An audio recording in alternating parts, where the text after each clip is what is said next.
La lección 11 es la segunda lección del cuarto capítulo dedicada al diseño y cálculo, y en concreto en esta lección vamos a ver cómo calcular uniones bajo carga estática.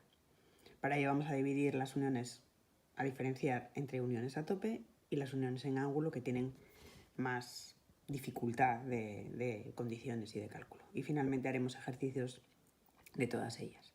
En toda la lección 11 de cálculo bajo carga estática, vamos a ir considerando una serie de hipótesis que como tales hipótesis pues no son ciertas, pero se pueden aceptar, ¿vale? Vamos a suponer que los cordones son homogéneos, isótropos y son elásticos. Vamos a despreciar las deformaciones entre las piezas que unimos. Despreciaremos las tensiones residuales y solo vamos a considerar que hay tensión debido a la carga que tenemos aplicada. Además, vamos a asumir, porque así tenemos que considerarlo en el diseño, en la selección del material, que la tensión, las características mecánicas, lo pongo así, del material de aportación siempre son mayores, mejores, superiores a las del material base. Y si hubiera dos materiales base, necesitaríamos un aporte que fuera como mínimo superior, como mínimo igual, al material base más débil. Además, vamos a estar considerando que no hay peligro de rotura frágil en nuestras piezas, porque la rotura frágil ya la tenemos considerada, la precaución a la rotura frágil la tenemos considerada antes, con lo cual no hay rotura frágil. Y bueno, y en todo momento tenemos que considerar que vamos a estar siguiendo las recomendaciones de normas para la ejecución, normas y códigos para la ejecución, etcétera, ¿vale? Con estas hipótesis vamos a empezar a calcular. Y como ya os había comentado antes, el primer tipo de uniones que vamos a encontrar no son las uniones a tope. En principio, os recuerdo un poquito, lo que era una unión a tope era aquella que frente a la unión en ángulo que unía superficies laterales, aquí lo que unimos es superficies frontales, ¿vale? Tenemos una soldadura que une las superficies frontales. Esta sería el conjunto de dos chapas que unimos. Esta sería una junta a tope de penetración completa. Podríamos encontrarnos con juntas a tope de penetración parcial, pues imaginaros que no necesitamos que todo el ancho esté soldado, pues soldamos solo este trocito, ese trocito, y queda aquí un tramo de espesor, S1 voy a llamar, que hace que la suma en una sección, en el plano de la unión, en esta sección central, no haya soldadura en todo el espesor. Esto sería una soldadura a tope de penetración parcial. ¿De acuerdo? Teníamos otras soldaduras posibles, que era, pues por ejemplo, para unir dos chapas formando un cierto ángulo, si decidíamos preparar los bordes de una de ellas y soldábamos así, que volvería a ser penetración completa, o podríamos soldar en penetración parcial. Pues soldamos solo un poquito de esta chapa. Solo preparamos un poquito y hay un cierto tramo, este espesor, que no está completo, no está relleno de soldadura. Ese plano, que es al que siempre tenemos que mirar, este plano de la unión, si cortáramos por ahí, no encontraríamos un espesor mayor o igual que este, sino uno más pequeño. También es penetración parcial. Por aclarar, ya que estamos en este punto, hay que diferenciar lo que es la unión en ángulo de la unión, a veces tenéis dificultad con estos ángulos que forman las chapas, que pensáis que son uniones en ángulo. La unión en ángulo entre chapas que forman un cierto ángulo sería esta, en la cual bueno, haríamos participar un poco de material base en ambas chapas, pero lo que tenemos es, soldamos costura, superficie lateral a superficie lateral. Para verlo, pues si imagináramos un esfuerzo de tracción que genera una determinada distribución de tensiones, todas las tensiones tendrían que puentearse a través de ese tramo. Mientras que aquí, bueno, en esta no es tan claro, en esta la transmisión sería, bueno, directa, iría, ¿de acuerdo? Haría el camino que tuviera que hacer, ¿de acuerdo? En principio, estas son las situaciones que tenemos. Bueno, pues resulta que las uniones a tope tienen una particularidad. Si cumplen una serie de requisitos muy fáciles de cumplir, bueno, de imponer por nuestra parte como diseñadores, no se calculan. ¿Y qué tienen que cumplir? Pues lo que tienen que cumplir es que la capacidad resistente del material de aportación supere a la capacidad resistente del material base, o los materiales base si son dos, que el cordón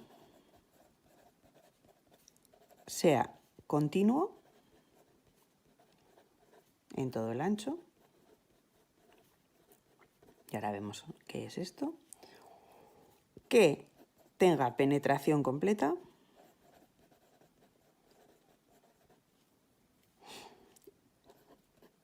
que sigan las normas de transición de chapas. Si una chapa es más estrecha que otra, hay que mantener una pendiente. Si una es fina y otra es gruesa, deberíamos de unirlas a través de una pendiente máximo del 25%. ¿Vale? Esto, bueno, son recomendaciones típicas de las normas. Además, que si hay sobreespesor en las chapas, sobreespesor en la zona de soldadura, siempre sea menor o como mucho igual del 10% del espesor mínimo de las chapas que se une. Y que el cordón no contenga defectos. Si se cumple esto, no tenemos que calcular la unión. ¿Vale? Es muy interesante y es muy fácil. Sería elegir bien el material para que tenga el aporte mayor resistencia que el base. Proponer, por ejemplo aquí, proponer una solución en la que soldemos toda la longitud. No valdría hacer tramos, no valdría soldar pues la mitad de este ancho, sino tendría que ser el cordón continuo. Tendríamos que tener penetración completa y eso, limitar los sobreespesores y un poco las formas, ¿de acuerdo? Esto es muy fácil de hacer y, bueno, en realidad se basa en que si yo estoy garantizando que en esta sección transversal que tengo aquí, el material es suficiente y tiene calidad resistente suficiente para no romper, pues ¿por qué no en esta sección que es del mismo ancho, un poquito más de espesor, no muchísimo más, un poquito más, y con características mecánicas mejores? Pues evidentemente esto no va a fallar, ¿vale? No va a fallar esta, estaría calculada, no va a fallar esta, estaría comprobada. Pero sí que tendríamos que estudiar las de penetración parcial y también vamos a tener que estudiar las uniones en ángulo. Estas tres, las parciales y las de ángulo, se calculan de acuerdo a unas fórmulas que vamos a contar a continuación. Continuando con el cálculo de uniones en ángulo, bueno, en primer lugar podemos recordar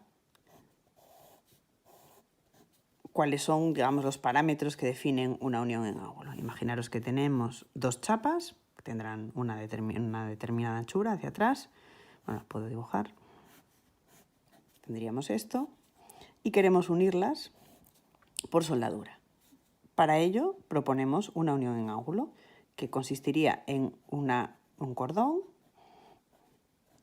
que vamos fundiendo, vamos depositando de esta manera. ¿De acuerdo? Habíamos hablado en su día de que las uniones en ángulo los cordones en ángulo venían dados por una longitud y por un parámetro que llamábamos A, garganta. En inglés throat. ¿De acuerdo? ¿Qué hacemos ahora? Lo que nos va a decir el cálculo que vamos a hacer de uniones en ángulo, nos va a decir que tenemos que considerar como resistente, en todo este cordón, tenemos que considerar como resistente el plano de la garganta. Aquel plano formado por todas las gargantas de las secciones transversales del cordón.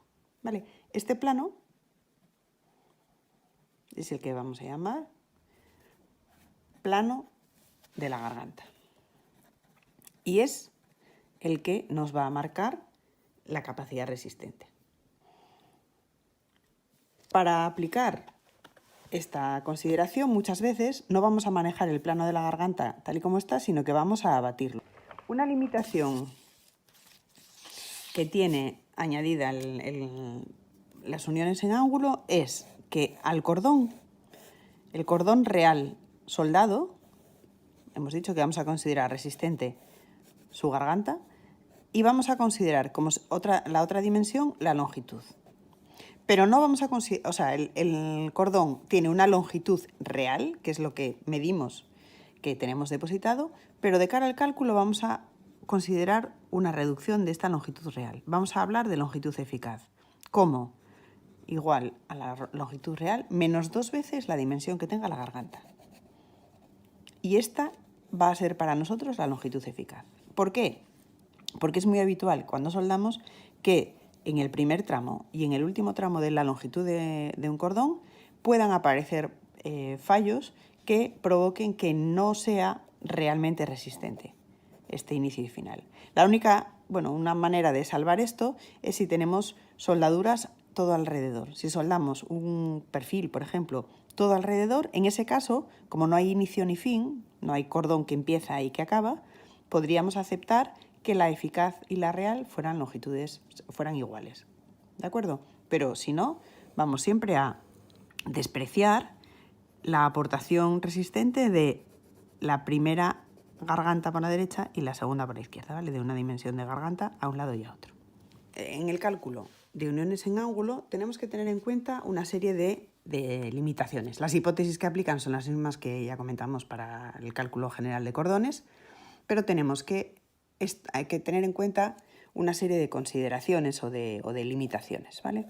Por un lado, no podemos poner la garganta que queramos. El problema es, nos dan 2 chapas y nos piden que dimensionemos el cordón de soldadura en ángulo que las una. No podemos poner una garganta cualquiera. Existen gargantas que se llaman gargantas límite, ¿de acuerdo? En función del espesor 1 y el espesor 2 que tendrían las chapas que queremos unir, vienen limitaciones. Cada espesor tiene una garganta mínima y una garganta máxima. Y este otro espesor tendrá su garganta mínima y su garganta máxima. La garganta que tenemos que elegir será la que esté en el intervalo, cumpliendo las 2 desigualdades. ¿De acuerdo? ¿De dónde sacamos las gargantas mínimas y las máximas? Tenéis en los apuntes una tabla y os cuento.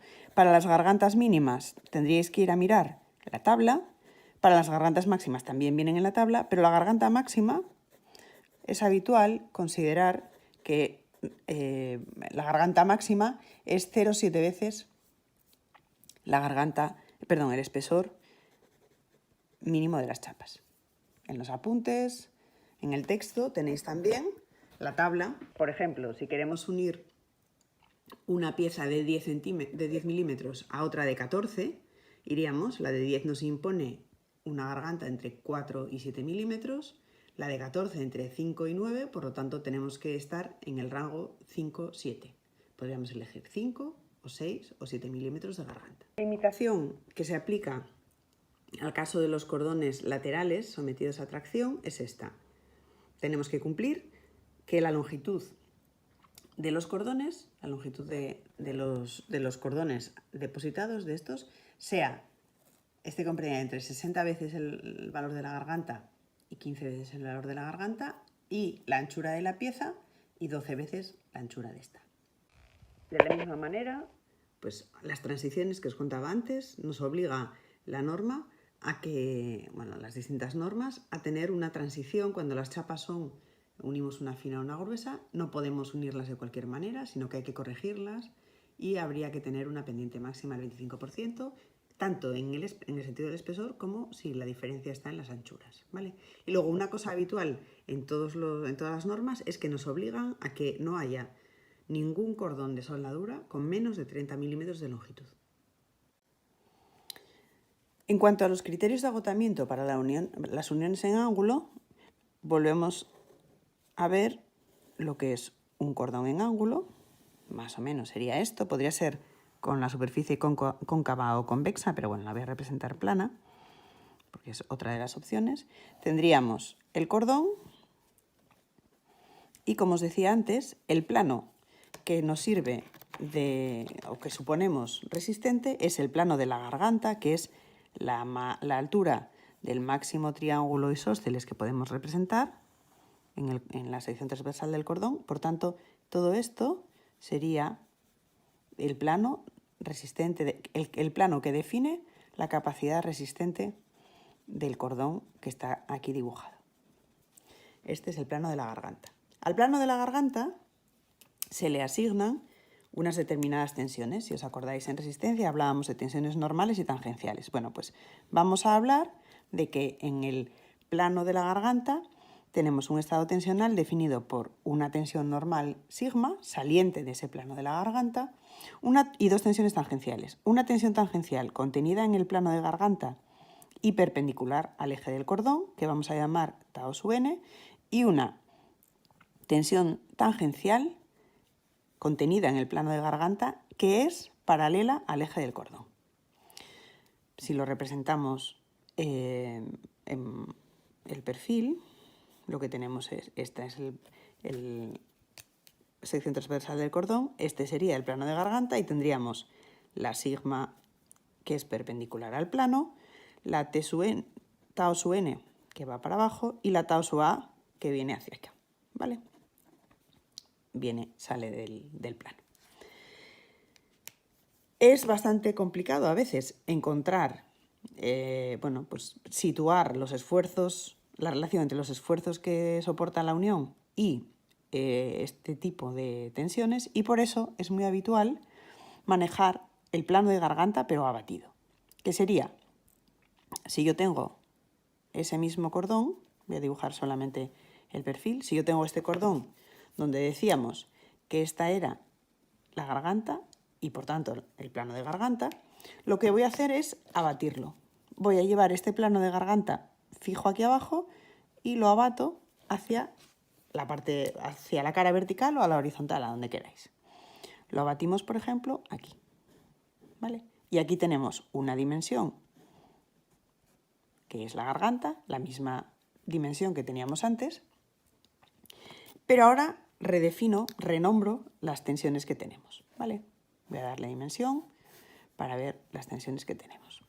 Y las tensiones que tenemos en este plano de garganta abatido, que sería este de aquí atrás, son una tensión normal, N, con letras, ya no símbolos, sino con alfabeto normal, N, T sub N, una tangencial contenida en el plano de garganta abatido, perpendicular al eje del cordón, y una T sub A.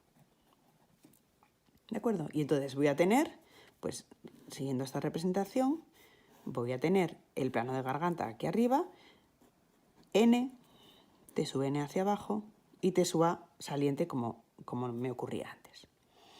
Ahora necesito relacionar con esta, así que va a ser más fácil obtener a partir de esfuerzos de la unión de las chapas, conseguir obtener estos valores de N, T sub N y T sub A, y quiero pasarlos a los términos, a la terminología sigma, tau sub N y tau sub A. Tenéis unas fórmulas que nos dicen que la sigma N o la sigma, en algunos sitios hablan de sigma N y en otros solamente de sigma, que la sigma es N más T sub N partido de raíz de 2, la tau sub N es T sub N menos N partido de raíz de 2 y tau sub A es exactamente igual a tesúa. Con lo cual, podremos, dada una disposición de chapas, podremos deducir estas tensiones a partir de los esfuerzos, transformarlas con esta fórmula y obtener las tensiones que corresponderían al plano de garganta, y luego aplicaríamos un criterio de comparación. Para el eurocódigo, que es lo que vamos a manejar nosotros, el criterio de comparación es este. El criterio de comparación se compone de dos fórmulas.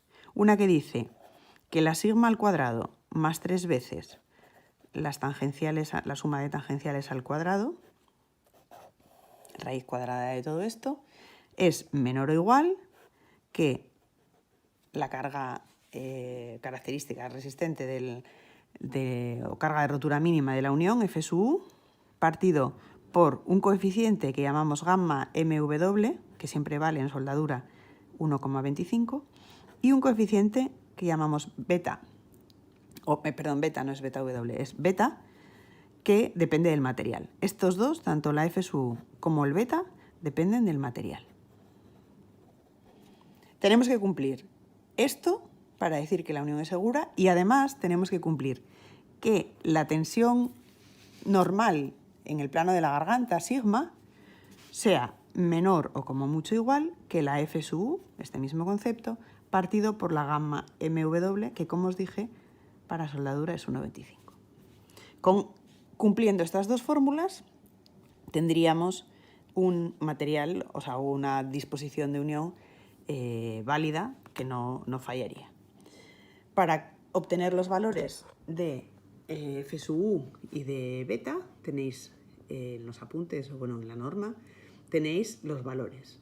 En función del tipo de material que estemos manejando, pues yo que sé, si tenemos un S275, la F sub U vale 430 Nm², y la beta 0,85.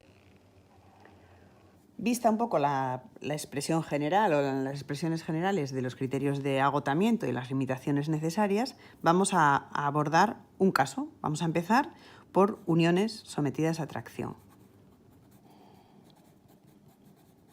Uniones siempre en ángulo, que es las que estamos calculando. Tenemos un caso, por ejemplo, tenemos dos chapas que queremos unir. Una chapa y otra de esta forma, para que soporten un determinado esfuerzo de tracción. F asterisco porque va mayorada. Esta chapa tiene una determinada anchura que vamos a llamar B, y proponemos la ejecución de dos cordones en ángulo, uno aquí y otro al otro lado, de longitud en principio igual. Siempre tenemos que vigilar que haya coincidencia entre el plano de la unión formado por estos dos cordones, en este caso, que tienen un determinado centro de gravedad, y la línea de acción de la carga. Si la línea de acción no pasara por el centro de gravedad de la unión, del plano de la unión, tendríamos que contemplar excentricidades y, por tanto, efectos de torsión o de flexión dentro del plano.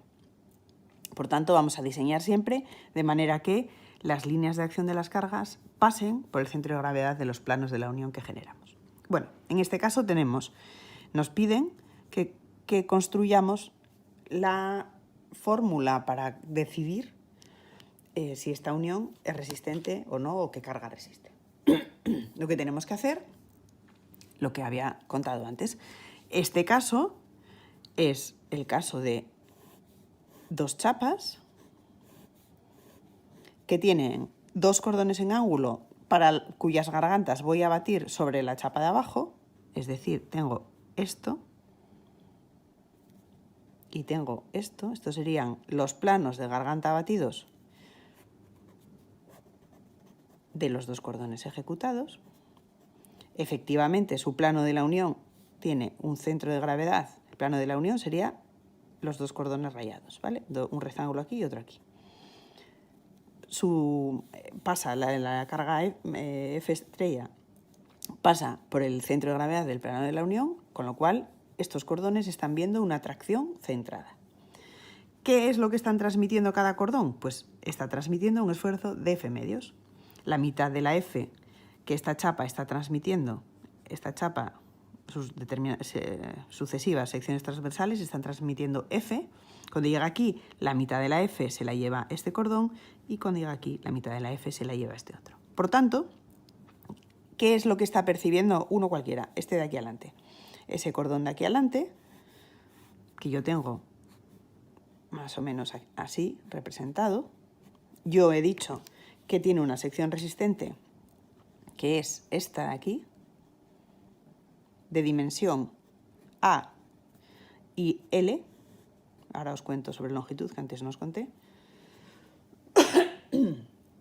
Yo lo que tengo es que este cordón está siendo solicitado con F asterisco partido por 2. Y el de la parte de atrás con otro F asterisco partido por 2. ¿Cuánto valen las tensiones asociadas a este plano de garganta? Pues habíamos dicho que teníamos N, que teníamos T sub N y que teníamos T sub A. Por tanto, en este caso lo que veo es que N vale 0 porque no hay ningún esfuerzo, ninguna fuerza en el sentido de vertical, en el sentido N. T sub N también vale 0, no hay ninguna fuerza actuando en su dirección y sí que tenemos valor de T sub A. T sub A vale la fuerza que se encuentra, que es F estrella partido por 2, partido por el área, y el área es A por L. En la fórmula de determinación de tensiones, de comparación, o en la fórmula de criterios de agotamiento, esta que teníamos definida antes, no me piden que entre con N, T sub N y T sub A. Tengo que transformarlo al plano de garganta. Entonces lo transformo y tengo aquí la expresión que la habíamos visto antes, la suma de N más T sub N partido de raíz de 2, la diferencia, y tau sub A era igual a T sub A, pues lo calculo. La sigma es la suma de N más T sub N partido de raíz de 2, en este caso 0. Tau sub N es T sub N menos N partido de raíz de 2, en este caso 0, y T sub A y tau sub A son iguales. Por lo tanto tenemos F estrella partido por 2 a L. Y con esto voy a la expresión del criterio de rotura. Y lo que digo es que en esta expresión tengo que verificar que sigma cuadrado más 3 veces tau n cuadrado más tau sub a cuadrado, la raíz cuadrada de todo esto, sea menor o igual, lo voy a poner en el caso más general, F sub u partido por gamma m w y partido por beta. Sustituyo, la sigma es 0, tau sub n es 0, y entonces lo que me queda es que raíz de 3 por tau sub a, es decir, por F estrella partido de 2 a L, ha de ser igual, menor o igual, que F sub u partido por gamma m w multiplicado por beta. Y con esta tengo la primera de las condiciones de agotamiento. Y después, la segunda era que la gamma fuera menor que F sub u partido por gamma mw. En este caso no hace falta ni ponerlo porque sigma es 0, por tanto se cumple seguro. Esta entonces es la expresión en la que me voy a apoyar para plantear cuál es el F máximo que puede soportar este esquema de unión, cuál es la longitud máxima o mínima que necesito, la garganta máxima o mínima o la selección del material. Todo esto tiene que ver, la F sub y la beta la sacábamos dependiente del material, ¿de acuerdo? Con lo cual, en esta sencilla fórmula tengo la posibilidad de calcular máxima carga, darle dimensiones al cordón o elegir el material. Cuando veáis libros o textos que se refieran a estas uniones, es habitual que a este caso, de 2 soldaduras laterales sometidas a tracción, lo llamen caso 1. Esto viene de una norma que había en la NBA 95, que lo que hacía era clasificar las uniones y llamar cada uno de los dibujos, digamos, que teníamos las posibilidades, les daba un número de caso. Este era el caso 1, que son uniones o soldaduras laterales sometidas a tracción. ¿Vale? En principio, Si vosotros tenéis un caso exactamente igual a este, esfuerzo de tracción, dos cordones laterales de la misma dimensión, igual que tenéis ahí, podríais directamente aplicar esta fórmula. No hace falta que hagáis todo el proceso intermedio. Pero si se diferencia en algo un poquito, tendríais que hacer toda esta deducción por vuestra cuenta. Un segundo caso de uniones a tracción es el caso de soldaduras frontales. Esas eran laterales respecto al esfuerzo. Vamos a ver ahora soldaduras frontales. Soldaduras frontales serían, si queremos hacer la unión de estas dos piezas con una chapa intermedia, lo que generamos aquí serían soldaduras frontales con respecto a los esfuerzos de tracción que tenemos. F estrella y F estrella medios, F estrella medios. ¿De acuerdo? Este cordón de arriba y este cordón de abajo serían dos soldaduras frontales con respecto a este esfuerzo. Queremos obtener una fórmula que me permita mezclar fuerza aplicada con longitud y garganta y con calidad del material, igual que la que obtuvimos antes, pero ahora para este caso particular de unión. ¿Qué hacemos? Lo mismo que hacíamos. Vamos a coger uno de los cordones. Aquí en este caso es evidente que esta F va a ir transmitida a la mitad por arriba y por abajo si los dos cordones son de la misma dimensión. Vamos a suponer que tengan dimensión L, llamando ya esta L es la longitud eficaz del cordón.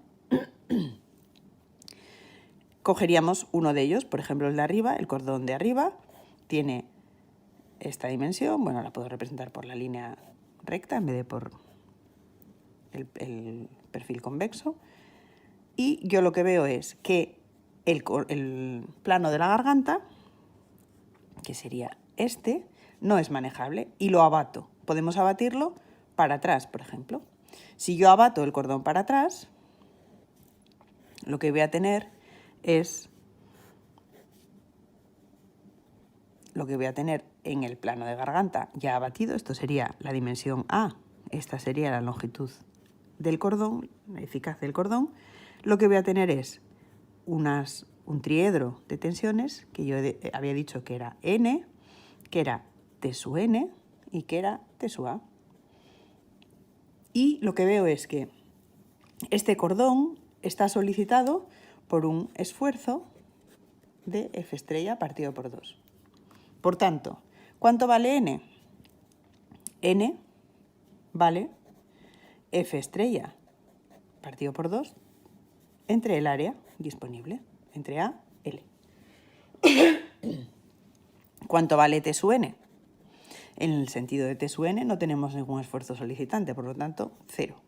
¿Cuánto vale T sub A? Tampoco tenemos ningún esfuerzo, por lo tanto, 0 también. Ahora pasamos con las expresiones que teníamos antes.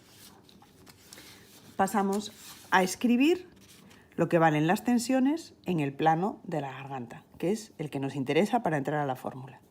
De acuerdo a eso, tenemos que la sigma es n más t sub n partido de raíz de 2, por tanto vale f estrella partido de 2 raíz de 2 a l.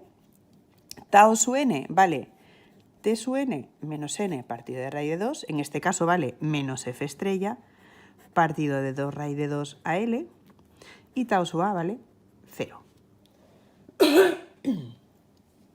Vamos, por tanto, ahora a la expresión de la sigma de comparación. Y la sigma esta de comparación sería lo que valga sigma al cuadrado, es decir, f estrella partido de 2 raíz de 2 a l elevado al cuadrado, más 3 veces lo que valga tau sub n, que es menos f estrella partido de 2 raíz de 2 a l al cuadrado, más tau sub a, que es 0, no hay tau sub a. La raíz cuadrada de esto ha de ser menor o igual que f sub u partido por gamma mw y por beta. Estos dos elementos son iguales, por tanto tenemos 4 veces este cuadrado, con lo cual es relativamente fácil sacar esto, y tenemos que 2 por f estrella partido de 2 raíz de 2 a l es menor o igual que F sub U partido por gamma M W por beta. Este 2 se va con este y la expresión que tenemos que manejar es que F estrella partido de raíz de 2 a L sea menor que esta expresión. En este caso sí que tenemos sigma, por lo tanto tenemos que imponer la otra condición, que es que sigma, es decir, F estrella partido de 2 raíz de 2 a L, sea menor o como mucho igual que F sub U partido por gamma MW. Y cumpliendo estas dos expresiones, podemos dimensionar el cordón, elegir el material o calcular la F máxima que podemos soportar. Vamos a comparar la resistencia que ofrece un par de cordones de longitud eficaz 100 milímetros y garganta 5, colocados en posición lateral con respecto al esfuerzo de tracción o en posición frontal con respecto al esfuerzo de tracción. Lo que tenemos que hacer es buscar las dos fórmulas que dedujimos antes. Para los cordones laterales, el criterio de comparación o lo que define la resistencia es esta expresión. Para los frontales teníamos dos expresiones que eran estas dos. Las podéis tener. Las tenéis en el libro y en lo que dedujimos antes.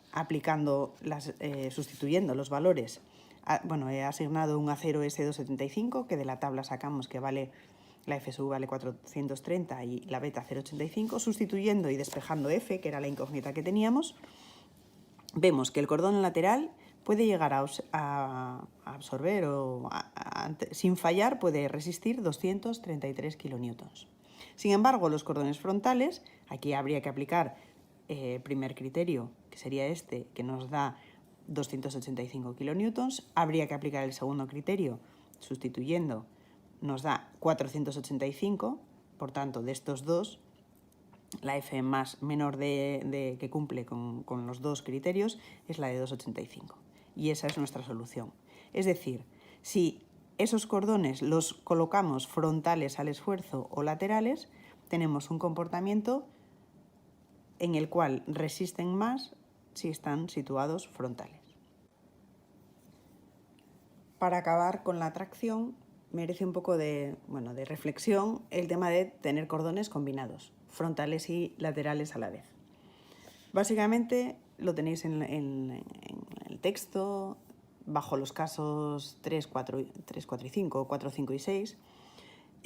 Básicamente lo que vemos es la relación que hay entre la longitud de los cordones laterales y la separación entre ellos, L sub 2 frente a H. Podemos tener tres casos: que la longitud de los cordones sea superior a vez y media esa anchura de esta chapa, que esté comprendida entre media altura y una vez y media la altura, o que sea pequeña. La longitud 2 sea menor que la mitad de la... Perdón, que esta no se ve. O que sea pequeña. Que la longitud 2 sea menor que la mitad de la anchura de la chapa de la derecha. En estos tres casos, pues lo que tenemos que ir es considerando, lo que hace la norma, os lo da hecho, pero bueno, para que entendáis un poco cómo funciona. En este caso, se entiende que la transmisión del esfuerzo de tracción se va a empezar a hacer por el cordón lateral, que se supone que es muy largo, según la condición que hemos impuesto, se va a ir produciendo, y lo que nos va a ocurrir es que L1 ya no va a tener esfuerzo que transmitir porque va a estar todo transmitido, ¿de acuerdo? Con lo cual, en el cálculo vamos a suponer que L1 no transmite esfuerzo. Y vamos a, la fórmula que nos van a dar es que L1 es como si no estuviera a todos los efectos. En el caso de este equilibrio L1 y L2, lo que vamos a hacer es, como van a contribuir más los cordones laterales, dada esta relación, van a contribuir más a la transmisión del esfuerzo de tracción, lo que nos dicen es que el cordón frontal aguanta 1/3 o transmite 1/3 de su capacidad resistente y los L2 llegan a agotarse, ¿vale? En el punto en el que se produce el colapso, que es donde queremos ver cuál es la F máxima que se aguanta, pues se supone que ese punto es cuando se colapsan los cordones laterales, y cuando el frontal está a 1/3 de carga. Y finalmente, para el caso en el que sea muy, muy corta el solape entre las chapas y por tanto L2 sea muy pequeña frente a L1, lo que hacemos es decir En realidad, por L2, un tramo tan pequeñito de cordón, no vamos a tener ninguna transmisión. Suponemos que L2 no contribuye de ninguna manera y la resistencia de esta unión se la asignamos entera al cordón frontal. En lo relativo a las uniones sometidas a flexión, hablamos de flexión simple porque para esta situación el plano de la unión, estos dos cordones que tenemos aquí, tienen que aguantar el cortante F y el momento flector F por E. Lo que vamos a hacer es coger el plano de la unión, ¿vale? Tenemos el plano de la unión que abato las gargantas hacia la pared izquierda, hacia la chapa de la izquierda. Aquí tengo las dos gargantas, me han dado la dimensión, cordones de garganta A y longitud eficaz L. Estos dos cordones tendrán un determinado centro de gravedad del plano de la unión, que tendrá que aguantar F estrella y tendrá que aguantar un momento flector de este estilo, ¿vale? Debido a la excentricidad. Un M, tal que M es igual a F estrella por E, siendo E la excentricidad de la carga al plano de la unión. Si recordáis lo que hacíamos en materiales, en resistencia de materiales, lo que teníamos era que esto lo considerábamos como suma de dos casos, el caso de tener cortante y el caso de tener flexión. El caso del cortante, aquí en soldadura, lo vamos a hacer muy sencillo, no vamos a recurrir a Zuraski, sino que vamos a asumir una distribución por igual de las tensiones de cortante. Vamos a suponer que en el plano de la garganta, pues yo que sé, de este cordón, por ejemplo, tenemos una determinada T sub A, tenemos una determinada T sub N y una N saliente, ¿vale? Pues lo que vamos a tener activado con la F es la T sub A. Nos va a aparecer una T sub A que vale F estrella partido por el área, es decir, F estrella entre 2, cada cordón llevará una mitad, F estrella partido de 2, partido por el área que es A por L. Esto en cuanto al F estrella, ¿vale? Al cortante. Y por su parte, el momento flector, lo que nos hacía el momento flector es un momento que está comprimiendo en la parte de abajo, traccionando en la parte de arriba, 0, la fibra neutra está por aquí y esta es la distribución de tensiones asignada, ¿vale? ¿Cuál es el valor máximo de esta N? El momento provocado. Veíamos que teníamos que la N máxima, que será la N que tenemos que considerar en el dimensionamiento, es el valor del momento, es decir, F estrella por E partido por el módulo resistente. El módulo resistente será el momento de inercia con respecto al eje horizontal de los dos cordones, multiplicados por la fibra más alejada, por la distancia de la fibra más alejada, que sería L medios. Tenemos que calcular este momento de inercia. Y este momento de inercia es el momento de inercia es el momento de inercia de dos rectángulos con respecto a este eje. Es decir, se trata de dos veces, este momento de inercia es dos veces la base de uno de ellos, que son 5 milímetros, por la altura, que son 100. No tengo dimensiones. La inercia sería la suma de inercias dos veces la garganta por la longitud al cubo partido por 12. ¿De acuerdo? Y lo meteríamos aquí. Con lo cual obtendríamos que N, sumando todos los esfuerzos que aparecen, N es igual a F estrella por E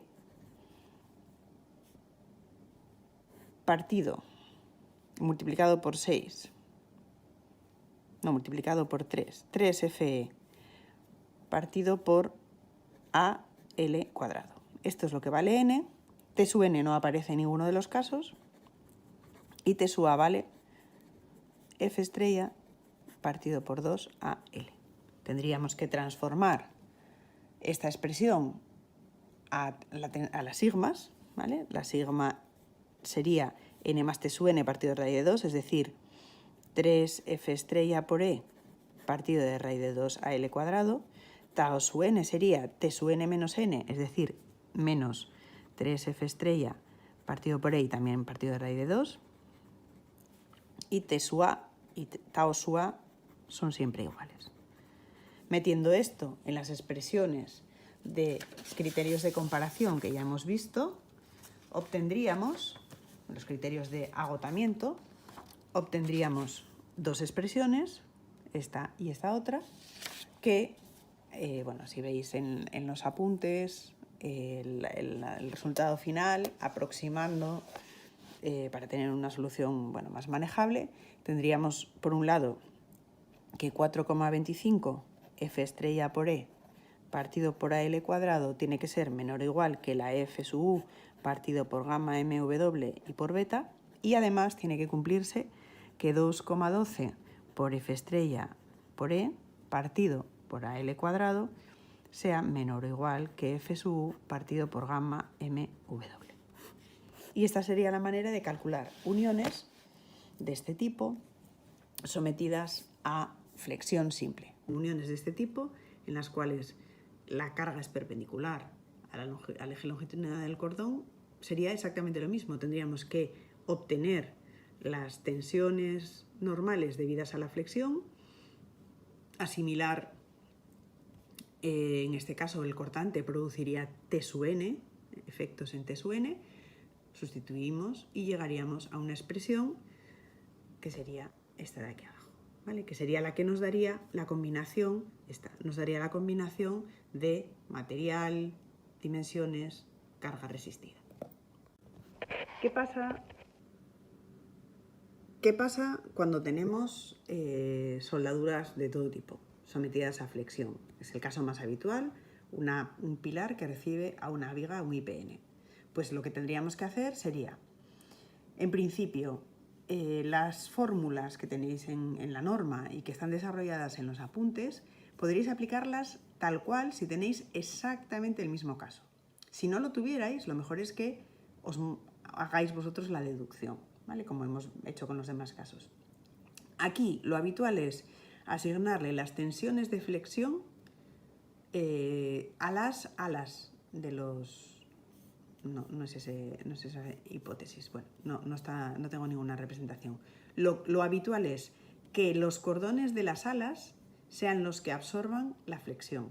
Y entonces solo los cordones de los cordones situados en las alas son los que vamos a utilizar para obtener el momento de inercia y el módulo resistente. Y esos son los únicos encargados de aguantar la flexión. Y solo vamos a considerar los cordones del alma, los verticales, para aguantar el cortante, ¿vale? El error que vamos a cometer al hacer esta hipótesis es pequeñísimo y nos vamos a ahorrar un montón de trabajo y en el cálculo vamos a llegar a un valor bastante aproximado, un cálculo prácticamente coincidente con el real. Finalmente, en el tema de la torsión, la norma, el Eurocódigo, hace una aproximación un poco burda y aplica lo que se llama el método de las dos fuerzas. Lo que hace es suponer que sustituye el efecto del momento torsor que produce esta carga respecto al centro de gravedad de la unión, que produciría un momento torsor de valor P por E. Lo que hace es sustituirlo por el efecto en un par de fuerzas. Supone que P por E es igual a esta F, que llama aquí, F estrella, por el brazo, por H, y entonces supone que cada cordón, por efecto de la torsión, percibe sobre él un esfuerzo rasante, un esfuerzo contenido en el cordón y de dirección igual al eje del cordón, de valor F. Y entonces calcularíamos como si fuera un cortante, ¿de acuerdo? Calcularíamos cada cordón como si fuera un cortante. Los casos que va contemplando la norma, pues el caso 12 serían soldaduras laterales sometidas a torsión y esfuerzo cortante y nada, os propone, si tenéis el mismo dibujo, os propone la fórmula tal cual, no tiene ninguna dificultad. Si lo que tenéis son cordones frontales, esos cordones verticales sometidos a cortante excéntrico que produce torsión, lo mismo, vuelve a proponer unas fórmulas y esa es la tensión de comparación, 1,73, F estrella, tal, nada, sin ningún problema. Y empezamos con los problemas, entre comillas, cuando tenemos cordones que rodean, o sea, que son, digamos, de verticales y horizontales.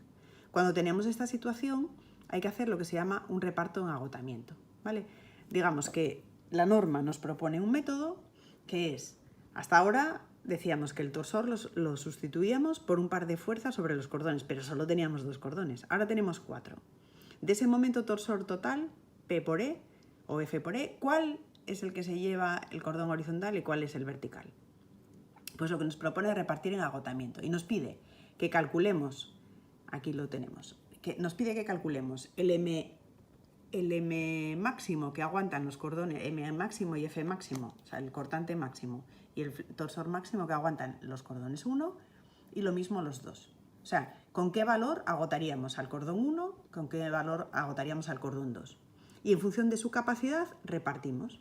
Pues vamos a tener la parte del momento torsor que se lleva al cordón 1 será aquella parte proporcional o sea, el valor del momento torsor total multiplicado por el M1, que es el máximo que aguantan los cordones 1, partido por la suma de M1 y M2, que es lo máximo que aguantan los unos, el 1, vamos, la pareja 1 y la 2 juntas.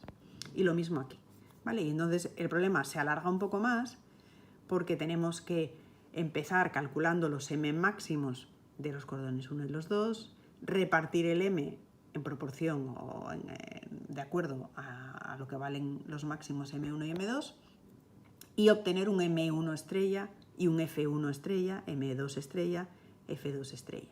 Y con eso empezaríamos a resolver el problema según los casos anteriores, los cordones horizontales con la fórmula de los horizontales, los verticales con la de los verticales. ¿De acuerdo? Bueno, este es otro caso en el que tenemos en vez de 4 cordones 3, sería el caso 14, y entonces el 1 lo vamos a tratar como si estuviera sometido a flexión. Este cordón vertical lo vamos a tratar como si estuviera a flexión y los otros 2 son los que van a generar la torsión. No cabe hablar de torsión, o sea, de comportamiento de torsión según el método de las 2 fuerzas si no tenemos una pareja de cordones paralelos. Bueno, y luego cuando tenemos casos de todo combinado, pues bueno, lo más idóneo es, si tenemos exactamente estos casos, ir a la fórmula tal cual, porque aquí ya las hipótesis no son tan fáciles de plantear por nuestra parte, ¿vale? Aquí ya tendríamos que ir a lo que nos dice en cada caso concreto la norma. Y bueno, pues visto esto, yo creo que más o menos está explicado el tema de cálculo de uniones bajo carga estática. Tenéis el material de los apuntes para que vayáis leyendo. Tenéis una colección de problemas resueltos y algunos que están sin resolver y que tenéis que intentar resolver. Y nos vemos en las clases. Pues eso, lo que os decía el otro día, en los últimos 15 minutos de cada clase resolvemos dudas relativas a este tema.